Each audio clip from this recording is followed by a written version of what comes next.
आशुः हृदयग्रन्थिं निर्जिहीर्षु परात्मनः विधिनोपचरेत्तेवं तंत्रोक्तेन च केशवम्. अर्थात जो वस्तुतः परमात्माच असलेल्या जीवात्म्याच्या अहंकाररूप हृदयग्रंथीचा सत्वर परिहार करू शकतो, त्याने तंत्रोक्त विधीनेही केशव देवाची पूजा करावी. लब्धानुग्रह आचार्या तेन संदर्शितागमा महापुरुषमभ्यर्चेन्मर्त्याभिमतयात्मनः. अर्थात आचार्यांपासून अनुग्रह घेतलेल्या साधकाने गुरुने सांगितल्याप्रमाणे पूजनाचा प्रकार अवलंबून स्वतःला आवडणाऱ्या मूर्तीने महापुरुषाची पूजा करावी. महापुरुष म्हणजेच विष्णू. कर्मी निष्कामता नित्यफळ तेथ फळाशा नाडले सकळ चंदन सर्वांगी सफळ तेथ मागता फल नाडीजे स्वये हाती आतुडावया मासा गळी लावेजे अल्प आमिषा तेवी निष्काम करावया मानसा वेदू फळाशा प्रलोभी आमिष खालून मासे पाळी की तत्योगे जळाबाहेर काळी तेवी कर्म कर्माते निर्ताळी हे नेणीजे मुळी फळ कामी होका फळाची ये चाडे स्वधर्मकर्मी प्रवृत्ती घडे तेने नैष्कर्म्य सिद्धी आतुडे हे वेदांचे पुढे निजगुह्य कर्म ब्रह्मत्वे सदा सफळ फळ वांची त्याते निष्फळ हे जाणोनी कर्म कुशळ फळाशा समूळ छेदिती ऐसे आचारता वैदिक कर्म तेणे कर्मे पाविजे नैष्कर्म्य याहोनिया अतिसुगम सांगेन वर्म ते ऐक जेणे वासनेचे जाळ तुटे अहंकाराची काठी सुटे जीवी परमात्मा स्वये प्रगटे ते तांत्रिक विधान गोमटे ऐक राया जया तांत्रिक महापूजा संतोष होय गरुड ध्वजा ते तांत्रिक विधान बोजा महाराजा अवधारी वैदिक मंत्र तांत्रिक तंत्र हे मिश्र पूजा अतिपवित्र शीघ्र निष्काम करी नर तो पूजा प्रकार अतिउत्तम वैदिक अथवा तांत्रिक गुरुमार्गे सिद्धिदायक या लागी का आवश्यक सद्गुरुसी तेख शरण जावे प्रवृत्ती निवृत्ती कृतकार्या अवश्य पाहिजे आचार्या आपमती भजता राया अनेक आपाया माझी पडे भोई पाय सिद्ध आहे ती भुयाळे विन वृथा भ्रमती तेवी गुरुविण जे जे करीती ते ते अहम मती भ्रमले गुरु ब्रह्म दोन्ही एक ऐशिया भावना आवश्यक सेवा करुनी भावपूर्वक संतोष होनी देख अनुग्रह घ्यावा. अर्थात कर्मातील निष्कामता हे नित्य फळ आहे, कारण त्यातच निष्कर्मता आहे. पण फल आशा ठेवली तर ते शक्य होत नाही. सुगंधी चंदनाच्या झाडावर जाऊन फळ मागावे असे ते होते, कारण चंदनाचा गंध हेच त्याचे फळ आहे.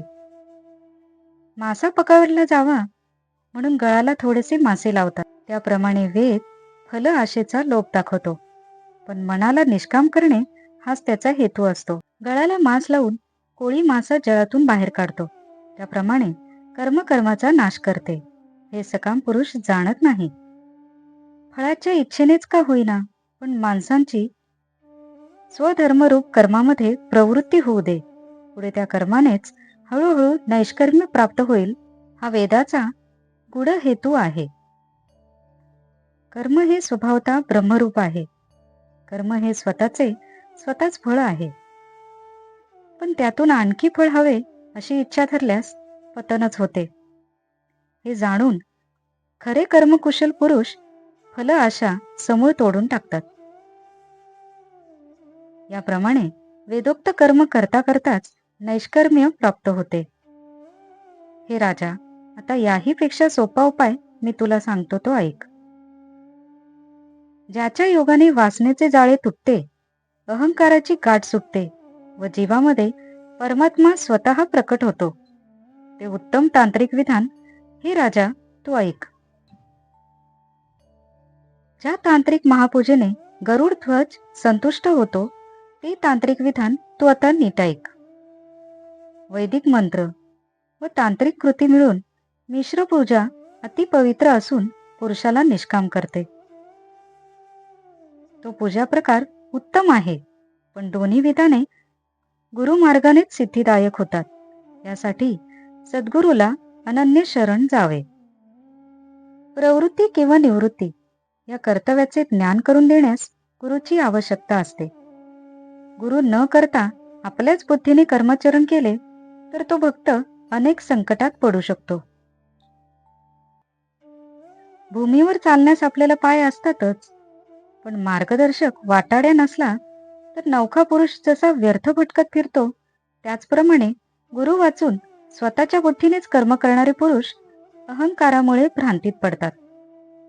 गुरु आणि ब्रह्म ह्यांचे ऐक्य समजून घेऊन गुरुची सेवा करावी, त्याला संतुष्ट करावे व त्याची कृपा प्राप्त करावी.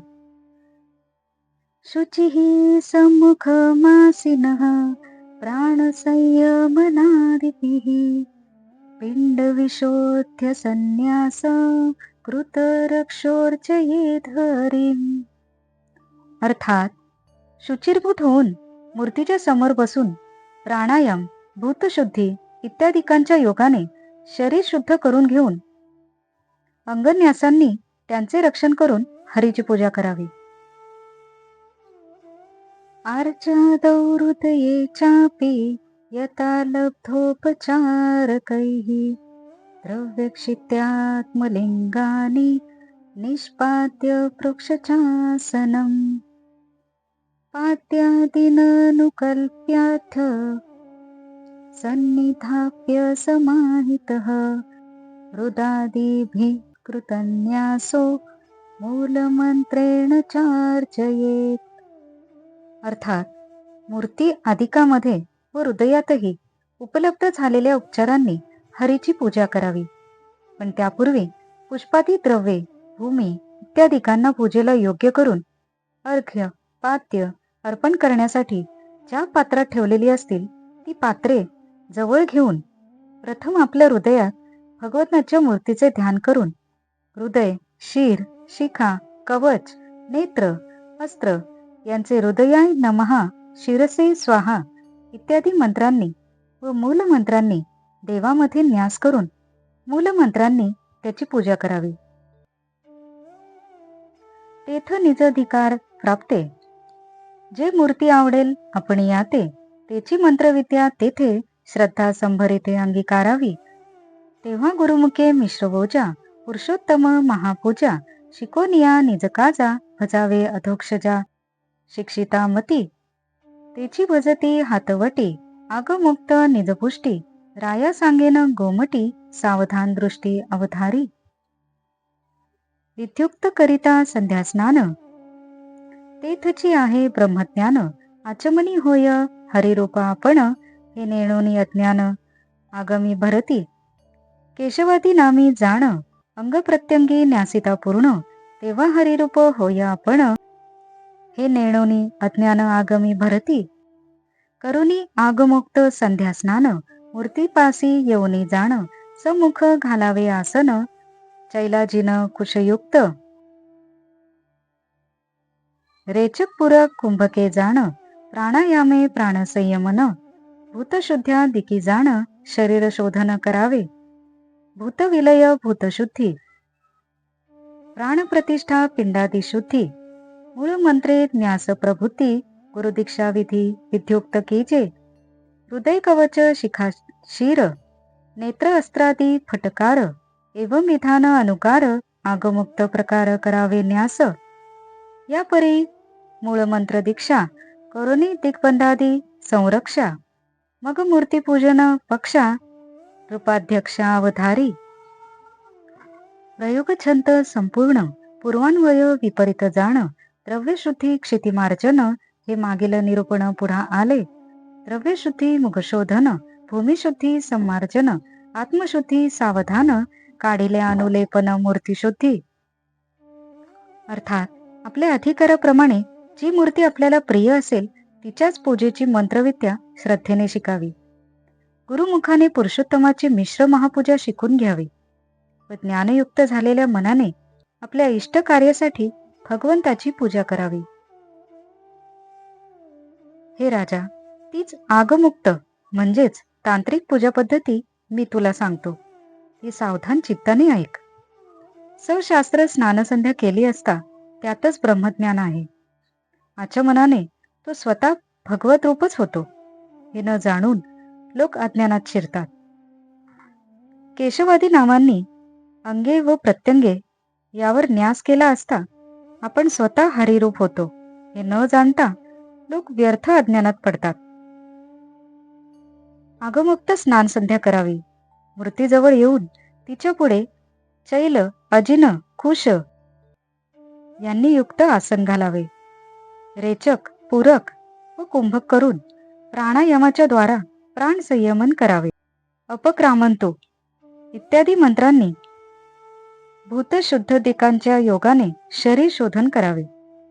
भूतविलय, भूतशुद्धी, प्राणप्रतिष्ठा, पिंडादी शुद्धी, मूळ मंत्रांनी अंगावर देवतांचे न्यास इत्यादी सर्व यथाशास्त्र गुरूंनी सांगितलेल्या पद्धतीने करावे. हृदय, कवच, शिखा, शिर, नेत्र, अस्त्रादी फटकार इत्यादी सर्व न्यास आगमुक्त प्रकारे यथाविधी करावेत. याप्रमाणे सर्व मंत्रांची दीक्षा दिग्बंधादी संरक्षा करून त्यानंतर मूर्तीचे पूजन कसे करावे हे आता सांगतो ऐक. मंत्रांचे छंद, प्रयोग यांचे पूर्ण स्मरण करून द्रव्यशुद्धी, भूमार्जन इत्यादी मागील वर्णनच येथे पुनरुक्त आहे. द्रव्यशुद्धी, भूमिशुद्धी, संमार्जन, आत्मशुद्धी, अपवित्र पवित्रो वा हा मंत्र मूर्तिशुद्धी म्हणजेच मूर्तीवरील पूर्वीचे गंधलेपन, निर्माल्य आधी काढणे हे सर्व करावे.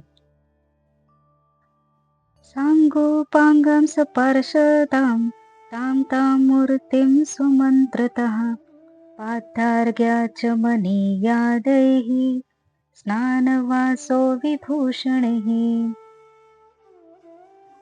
गंधमाल्याक्षतस्त्रभिः धूपदीपोपहारकैः सांग संपोच विधिवस्तस्वैव स्तुत्वा नमेद्धरिम्.